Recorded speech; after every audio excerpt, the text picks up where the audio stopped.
in the wake of the hysteria created by the coronavirus, I have been holding my breath and keeping my calm the whole time. A lot of people have been saying, "Oh, Joe, you better do something on coronavirus," and I've just been laughing because I remember that several years ago within my city and even beyond my city in the city of in the state of Maryland, U.S., I remember that I went around and I was telling people that there would be a scenario where people are going to be on lockdown like this and not allowed to step out of their homes, and there will even be deaths on the street. And I even told some of my African brothers and sisters that most of them may have a problem even getting on the plane to come home if they wanted to. And everybody said, "Oh, Joseph, you are such a conspiracy theorist." People called me nuts and called me crazy and all kinds of stuff. 10 years down the line, people are calling me from all over. "Joe, that thing you said, it's happening. Oh my gosh, you saw it, you saw it." I wasn't even prophesying. I was just telling them based on research that I had carried out. A lot of us in this world don't react unless something goes fundamentally wrong. Just like when the thing hits you like a buck in the head, that's when many of us wake up. Coronavirus, look at the hysteria. We have poverty today in the world. It has killed way more than even Ebola, SARS, Corona could ever kill in 1,000 lifetimes. I have never seen this level of hysteria around poverty and its ravaging effect in Africa and so many other places. Obesity, disinformation, all these things have been killing. No hysteria. Why Corona? And this is not to play down on the impact or the effects of the coronavirus. I mean, it's only a madman who would deny the effect of the coronavirus, which we can all see every day, how much it's killing and how fast it's spreading. Only a madman. So I'm not playing down on the effects of corona, but why the hysteria? I always want to ask why. It's almost like a shutdown of all human activities as we know it. Whole cities are under quarantine. Whole nations are under quarantine. Borders are being shut down. Social distancing is being promoted. People are being told they're going to go on the mandatory vaccination, like one of these countries in Europe has just said. Mandatory vaccination. Why must I be mandatorily vaccinated? Why? What is in the vaccine? Don't I have the rights anymore to say, no, I don't want it? You see, when things like this happen, you lose your rights. Because the system of the Antichrist, which is what you call the New World Order, means that you have to relinquish all of your rights. And that's exactly what is playing out right now. You don't have rights anymore. Because in the Illuminati, they have something they call the problem reaction solution. I've talked about it in so many of my videos if you followed me long enough. Illuminati will go and use a proxy to create a problem, manufacture a problem actually. Man-made problem. They use a proxy, or they will do it from behind the scene, and then they will sit back and allow the people react to it hysterically. People are losing their mind, losing their cool. Oh my gosh, we're about to die. That's reaction. And then they already had a solution in place, a solution for that problem which they created. But they know that if they introduce that solution to you under normal circumstances, you will stone them to death. So what they would do is that they just let you react to the problem they've created and make you cry out for the solution, which is also going to be a solution that will ensure your rights are taken away. And so when you react that way, they will now bring that solution by force to you. You are begging for that solution now, something that ordinarily you would never have loved for them to give to you. Problem, coronavirus. Reaction, hysteria, shutdown, border shutdown, social distancing. And then solution, mandatory vaccination. That's exactly what is going on right now.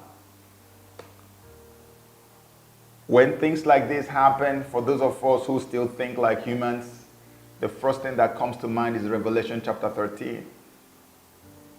The New World Order, the Antichrist system. The Antichrist is going to rule the world. with one word religion and one word government. And so there's a guy called Anthony Lewandowski. Anthony Lewandowski came up with something he calls the Church of Artificial Intelligence. And he created a church of artificial intelligence. Can you imagine that? You know, I've told you people several times in my videos that the future of our world is AI, artificial intelligence. The Antichrist is going to rule this world. He's going to use artificial intelligence to rule the world. And you can see what these people are doing right now. You see what they're doing? They are telling everybody to go home and work from home. They are telling people who want to do conference, an international conference abroad, have your own web conference. Everything is now web-based. Everything is web-based. Everything is now done through the internet, which is what? AI. So now they have finally brought you to a point where you are meant to disconnect from other human beings. Have very little to no interaction with your fellow human beings, which is what they promote as social distancing. And then they make you become addicted to your new God, which is artificial intelligence, especially now that 5G is about to be launched. So all the things you couldn't do before, you can easily do now. You can attend meetings abroad from your home. AI becomes your God. Data becomes the breath of your life. You have just changed overnight without knowing it. And it's not going to change anytime soon. So you can see how many companies have told their workers to work from home now. You see how they have herded everybody like a sheep going to the slaughter. People, years ago when we used to scream about this, and people would tell us, it is not possible, Joe. How can you just control an entire population like that? How can you get everybody on lockdown and get them to do this and do that? Oh, well, we have mandatory vaccination going on in Europe. One guy said I had to run away from UK because I know mandatory vaccination is coming to UK soon. And I told my people that would come 10 years ago. You say, no, it was not possible. It's happening before our eyes. And when they have made you to become so used to AI, artificial intelligence, and then, my God, you want to go to worship God, you worship through the internet. You want to go for shopping, you shop through the internet. You want to watch a movie, that's why Netflix is so big now. Going to the cinema, you can't compare anything. Netflix is the big, everything is online now. So they want to now consolidate it and make it a way of life for you. Now, what is the end result of that? When they have done this, you know, you can now shop online, do everything online with little to no interaction with anybody out there. The time is going to come when they will let you know, you see, all this you're shopping online, because now pretty much everything you do is online and you have to use your card. They said that card has issues. We need to change the card. And from changing the card now, we need to get something more efficient, because now you know you don't have any other option, because the only option you have is online. If they tell you that you have to get a microchip, which is actually the mark of the beast, that you have to get a microchip to be able to shop online or do other things, you will not hesitate to take it, because you don't even have any option of going to do anything outside, because they would have already conditioned all of humanity to do everything online. Data is your breath now. That's what the Bible says. Without the man, you can't buy or sell anything, because your buying and selling now happens from the comfort of your home in front of your computer. Let's read what Lewandowski talked about the God. He said there's an AI God in his AI church. Artificial intelligence church has a God which is also AI. And this is how he described this God. He calls that God whatever. Here he says, with the internet as its nervous system, the world's connected cell phones and sensors as its sense organs, and data centers as its brain. Data centers as its brain. The whatever, which is the God, will hear everything, see everything, and be everywhere at all times. The only rational word to describe that whatever, thinks Lewandowski, is God. Written here. And the only way to influence a deity is through prayer and worship.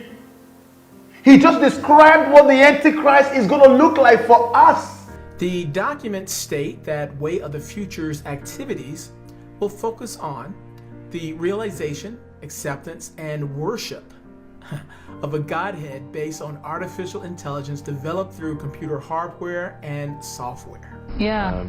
You've expressed your reservations about AI and your fears about that. Yeah, I just think the singularity is probably the right word, because we just don't know what's going to happen once there's intelligence substantially greater than that of a human brain. The primitive forms of artificial intelligence we already have proved very useful, but I think the development of full artificial intelligence could spell the end of the human race. In ancient times, land was the most important asset in the economy, so politics was the struggle to control land. In the last 200 years, machines replaced land as the most important economic asset, so politics became the struggle to control the machines. And now data is replacing machines as the most important asset. So politics is really a struggle about who owns and who controls the flows of data in the world. Government fought to have control over land in the past. Later, they began to fight to have control over machines. Now, the governments are fighting to have control over data. And that's why China came out with 5G and America had a problem with it. Why should they come first with it? And that's why they began to frustrate the efforts of OLAWALE. Nations are now fighting to control data, because data is going to be the source of everything you do in the end time. That's why you see them telling everybody you have to work from home. They are conditioning you. They are conditioning you. A lot of things are going to happen and things will never be the same again. If you're a rational thinking person by now, you will know that the system of the Antichrist is now about to be launched. But is it just enough to say that? Can I prove it further to you that the system of the Antichrist is about to be launched in our world? And I'm going to connect this to our man, Donald Trump. Okay, so recently, Pope Francis, the man you know who has been on a mission to unite all the religions of the world. I mean, he does not make any apologies for it. He does not hide it. He does not mince words. The guy wants every religion in the world to unite, to the point he even told Christians that proselytizing is bad. That means that Christians should stop going out to preach to people of other religions to convert them into Christianity. That is wrong. It is a sin. Pope Francis said that live. Said he would never do that. Why would you convert? And you know why he said that? Because the man believes that all the religions are good and they are the same and they all worship the same God. That's why he has been fighting to bring every single religion that has a name in this world under one umbrella. What did the Bible say about that in Revelation chapter 13? He calls it the one world religion. Are we close to one world religion being activated officially in our world? Yes. Let me prove it to you. Some things happened this week that we think should really capture the attention of most people, especially Protestants. I don't know if you're aware of what the Pope did on Thursday, September 12, but he had a special video where he is now setting up a date to establish a global pact with the leaders of the world to re-educate the young people of the world. This was also presented by the Vatican in written form, as well as the Pope himself reading it on a video, and the date is May 14, 2020. Dobbiamo puntare sulla educazione, che apre la mente e i cuori ad una comprensione più larga e più profonda della realtà. Serve un patto educativo globale. We need a global compact on education. The world needs to be re-educated, and we need the leaders of the world to come together and sign this compact. And a compact, of course, is a firm contract, promise, treaty, or an agreement. Che ci educhi alla solidarietà universale, a un nuovo umanesimo. Per questo ho promosso un evento mondiale. So he says we're going to promote this global event that is going to create a new universal solidarity. Now, that solidarity means a new unity, and that's been his mantra through his papacy, and a new humanism he talks about. You wonder, what does a new humanism mean? Usually, churches are reluctant to talk about humanistic point of view because Christians do not have the humanistic point of view. We've got the Christian worldview. What is humanism all about? It is a deviation from divinity. That's what they want to do, to re-educate the children of the world, just like Planned Parenthood has been re-educating our children on comprehensive sexuality education, telling babies as young as 4, 5, 6, 7 that masturbation is good, that it's okay to fall in love with somebody of the same gender. Somebody who is a woman can actually become a male, and a male can actually become a woman. That is normal. These are the new normals. Un proverbio africano recita che per educare un bambino serve un intero villaggio, ma dobbiamo costruirlo, questo villaggio. And then he quotes from a familiar proverb that it takes a village to raise a child. That was used by Hillary Clinton both prior and during her campaign. And it sounds beautiful because the word village is not like city, it's not like nation or country or some political power. It's kind of homey. So he's saying that we need to, the world, we need to look upon the world as a village. We need to come together as the village leaders and train the children of the village. And of course, he's talking about programming the children of the world is what this is dealing with. E dobbiamo bonificare il terreno delle discriminazioni, come ho sostenuto nel documento che ho recentemente sottoscritto col grande imam di Al-Azhar ad Abu Dhabi. All right, now, I don't know if you caught this, but this is the only individual that he cites in the whole video. Surprisingly, it's the Grand Imam of Abu Dhabi, Al-Azhar. The Grand Imam Al-Azhar of Abu Dhabi that he went and visited, and they signed the global pact of friendship across religions. It was after he signed that pact with that Grand Imam in Abu Dhabi that they named a huge mosque after Mary, the mother of Christ. He referenced him in this video announcement. And what is this pact for the re-education of the world's children? You remember, coronavirus is killing off the adults, the old people, the 60-somethings, or maybe 70-somethings, 80-something. These are the people they are killing. This whole end-time event we are witnessing is going to be about the younger generation because they believe the older ones are about to die off anyway. They want to re-educate you and I. They want us to begin to accept some of the belief systems that we never thought in our widest imagination that we would accept under normal circumstances. They want us to begin to accept things that were condemned by the Bible as evil and as bizarre. Pope Francis continues to shake things up in the Catholic Church. Yesterday, apparently, he was talking to a gay man in Chile and told him that you are gay, doesn't matter. God made you like this and loves you like this. So will Catholics follow his "who am I to judge" stand? That's the re-education program that is about to happen. That's what the man is going to do. And he is also focusing that on the so-called environmental thing they were talking about. They want to re-educate the people about religion, that all religions are good. That's the re-education. Who is going to be there in attendance? The leaders of all religious groups on earth, high-profile individuals in sports, in entertainment, in politics, in every aspect of life have been invited to attend this massive global one-of-a-kind event in Rome, invited by the Pope. This is happening May 14, 2020. And guess what comes immediately after it? Immediately after it, this other particular event is going to happen. Let me read you something here. It says, on Wednesday, September 26, 2018, at the Peace Palace in The Hague, the Carnegie Foundation and the Elijah Interfaith Institute announced that a declaration of friendship across religions intending to foster peace is in the making. Okay, here's what comes after that. It says, prominent religious leaders of the various faiths in the world will be invited to sign the declaration at a historic summit at the Peace Palace in June 2020. This thing they want to sign is to activate the one world religion for the first time in history since we've been reading it in the Bible.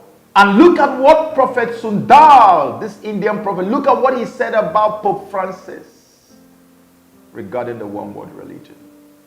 Now I tell you some current news that is going to happen. 3 years ago, the Lord showed me, which I have now made public, that the present Pope is the false prophet. You heard that? Now, and subsequently over the years, the signs of him being the false prophet mentioned in Revelation 13 are coming to pass one by one. This year, he has made an announcement. The announcement is the formation of one world religion.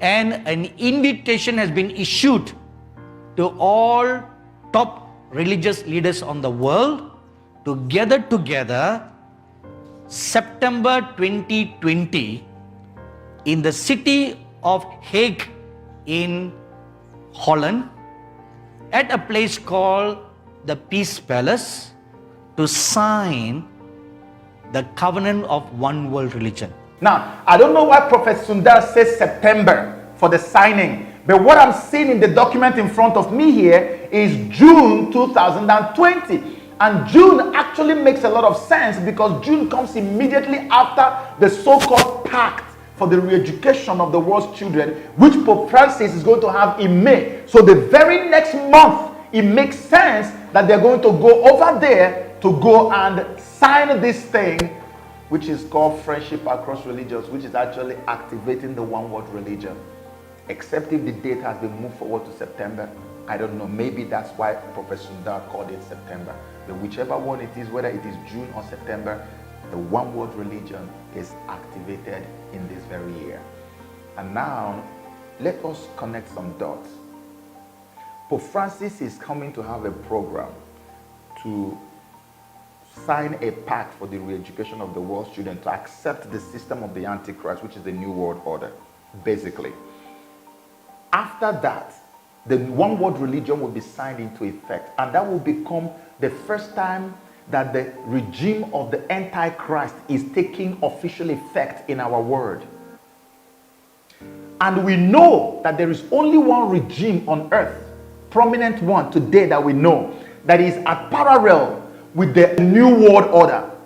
And that regime is that of Donald Trump, which explains why Pope Francis is very angry with Trump, never speaks well of him. He always criticizes Donald Trump. Never, they're not friends. Because the man is at parallel, whatever he's doing is at parallel with the dictates of the New World Order. And now, if the New World Order is actually beginning officially in June or September, according to Professor Sundar, how do you expect them to have Donald Trump come back to power again if Donald Trump is the only formidable force that is antagonistic to their New World Order system? You see why I said in my previous video that the fight to get rid of Trump is completely valid and it is on a top gear right now as we speak. Even this whole corona is also part of what they want to use to humble and humiliate Donald Trump out of power. Let me explain that to you. Let me explain it to you. First of all, they started with the Mueller investigations, Russia collusion. It turned out the collusion was a delusion. They came up with Stormy Daniels. They came up with impeachment. There's nothing they have not done. None of it has worked. This man remains in power. These people are so afraid and so angry, especially the colonial powers of Europe, that Donald Trump is treading on grounds that no other American president had ever dared to tread on, and which is actually doing things that will make them to lose all their colonial countries that they colonized in Africa, which they have continued to rule over till this day by proxies. So these people are fidgeting. They are so angry. They are on edge. These people want to do everything to bring Trump down. That's why if you look at all the narrative going on in the mainstream media as usual, you see that they've already started blaming Trump for the coronavirus, despite all the quick action he had taken. If you look at the American economy right now, you find that the American economy is headed towards a recession, more like, okay, God forbid, but that's where it's headed now. Because they know that Trump had always been touting the strong economy that America has. Every time he makes a speech, that's the first thing he talks about. So now they want to humble him, and they also want to disgrace him. I saw the president of France, Macron, the other day on the screen, making some very sweeping changes, destroying every aspect of life in France. You are blocking border, you are blocking, like virtually nothing. It's like everybody should just stay indoors like a prisoner because of coronavirus. Because of coronavirus. And all these things they do is to make sure that Trump does the same thing. Before you know it, they will also come out and say, oh, martial law, like just the way Spain or whatever declared mandatory vaccination. They also expect Trump to do this. So everything they want him to do, they are doing it. And they make the whole world see it, so that if they do it and Trump doesn't do it, the moment they report extra deaths in America, they say, it's because he's not doing what Europeans are doing. And they're going to show the whole world that, oh, we did this and it worked. So they expect him to do the same thing. But I'm saying to Donald Trump, listen, do what works for Americans. Don't listen to them. Don't watch what they are doing. This virus is dangerous. It's a killer virus. But do what only works for Americans. You don't have to declare martial law. You don't have to begin to stop vehicles, people from traveling from one state to another. Don't block interstate travels. Take your time and put measures in place to curtail and contain the virus. This is aimed at him. And so when the economy goes into recession, the next thing you're going to hear is, you see, we said it, America, you see, this man is incompetent. From day one, he never wanted to do anything. In fact, he even denied it. He denied that the virus was real. And now look where we are. People are dying. Economy has crashed. Everything is down. How can you have this man as president? And then that's when you see the head of Hillary will now begin to rear up. Have you noticed that the two Democratic presidential hopefuls, Biden and Sanders, I said it in my previous video, two of them have indicated they are going to have females as their vice presidents. Did you see the recent publication now on Breitbart News? Whoopi Goldberg has now advised Biden, Whoopi Goldberg, right, from the View, has advised Biden to pick Hillary Clinton as her vice president. In that Simpsons video that I showed in my previous video, there's a Simpsons video. You know The Simpsons, okay? The sitcom. They always make predictions. I detailed this in my previous video. They predicted the 9/11. They predicted that Disney was going to buy Fox. They predicted Donald Trump presidency. And in that prediction, they had a woman called Lisa who took over from Donald Trump around about 2020, from the way they put it. Now, this woman is busy calling her cabinet and saying, let's know where we are now in the economy. And they say, oh, we are broke because of what Trump did. So it's almost, in other words, Trump bankrupted America. And that's almost what they are working the man into right now. So the moment they pick Hillary as vice presidential candidate, just know it deep down in your spirit that Hillary has become America's president. No two ways about that. And that Hillary you are looking at there is 100% in compliance with the New World Order, which is going to take effect between May and June, according to Pope Francis. You see the connection of all the things that is going on.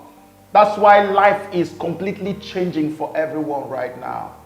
And they are going to put more pressure and put more pressure and put more pressure until they make this man cave. But then for us who are Christians, this is the best time for us to begin to pray. It is time for us to pray for Donald Trump. If we don't pray for Donald Trump, mark my words, this terrorism that has been declared on Christians in Nigeria, it will take another turn for the worse. This man is the only ray of hope we have today. And from the things that I see, from the dots I am connecting, The dark clouds are closing in on him at an unprecedented rate. And I feel like if we can rise up to pray, God will come and save him and keep him for us for at least another 4 years, so that we can consolidate, so that he can also consolidate on the little gains that we have made, to the point that in Nigeria today, people are afraid of Donald Trump, that they even know that there's somebody who is speaking for Christians in Nigeria, to the extent that today we now know that the Trump administration has put a bounty on the Boko Haram leader and has decided that they are going to get him whatever it takes, just like they got the Soleimani of Iran. Imagine that just shortly before they were supposed to come in, because they've already created a global alliance against religious persecution and mentioned Nigeria in one of the places where they need to intervene. And right before they came, look at coronavirus everywhere. These people are fighting, and this whole thing is all for the soul of Africa. I wish that Africans will understand this. That's why we created a campaign group for Donald Trump. It's called Africans for Trump 2020. I was shocked that I mentioned it briefly in my previous video, and before you know it, so many people have registered. I'm asking you, if you have not registered, please try and register. We're still going to make another video, a proper video to announce it. We are going to be in every capital in Africa. We want to pray, not only pray, then call our peoples abroad. If you are in Africa, those of us in America, we will call around. We will visit people and talk to them about the importance of casting our vote for this man and supporting him. It is very crucial, my people. I used to be so confident that nothing will happen to him. Now I have little fears and I have reasons to be afraid. And I think it is time for us to pray like we've never done before for Donald Trump, because the evil clouds are closing in. Our world has changed. It has changed forever. And I know I can only pray and hope that this thing is going to lead to a massive revival, so that those people who thought that God didn't mean anything, people who didn't think that God is all, now their eyes are opening. They are waking up to the realities that the devil has been deceiving them. And now when you see what is happening around the world, nobody will tell you to run to God, because the time is here. You read it in the book of Revelation. You were told it's going to happen many, many years to come. It's here right now, and we are living it now. It's time to make a move. Pray with me that God will preserve this man and that he will keep the rest of us. Amen. Thank you.